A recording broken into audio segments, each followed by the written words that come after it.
1954, when Earl Baltus built Eldora Speedway, Rossburg, Ohio was little more than a crossroads in the middle of nowhere.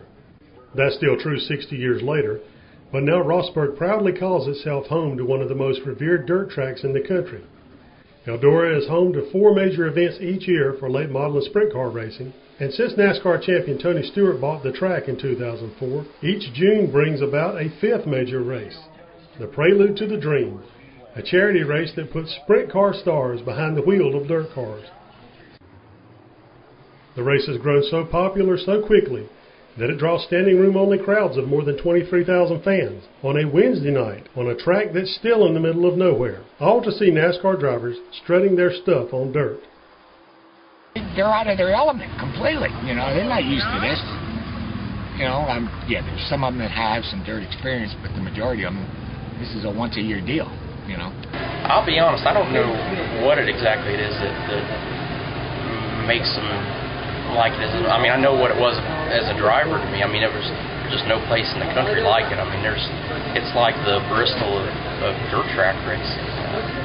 You know, there's people that have went, whether it's the World 100 in the Dream or the Kings Royal or the 4 Crown Nationals, there's that special event that they go to every year there, and you know, it's just one of those places that you aren't going to go anywhere in the country and go to a place like that.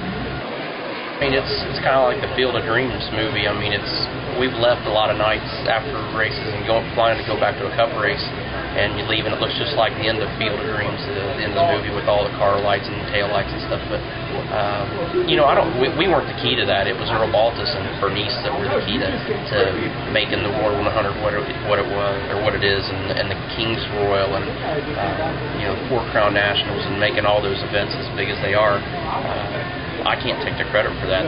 That's Earl and Bernice that laid that foundation, and you know, we've just tried to take what they did in the first 50 years and do the things that we can do without.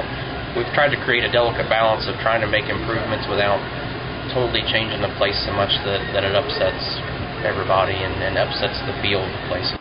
This year's running of the Prelude raised $1 million for charity. It was a welcome opportunity for the Cup drivers to put their differences aside for a while, though their desire to win remains as strong as ever.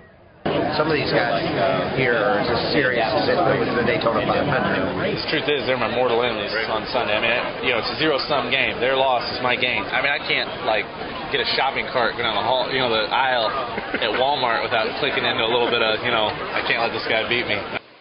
Forgot how much I love dirt, how much fun it was. So I'd never driven a dirt late model before, but I driven at Eldora. So you know, it definitely put a big smile on my face. In many ways, the Prelude takes these drivers back to their roots, those days when they were too young to shave, perhaps, and when the idea of becoming a millionaire Sprint Cup superstar was little more than a distant, seemingly impossible dream. Stewart takes great enjoyment out of helping his Sunday competitors relive those simpler times. I think there's just a lot less pressure, and it lets them remember what it was like before we all became, you know, Sprint Cup drivers and had motorhomes and airplanes and had to be gone 6 days out of 7 days. So you had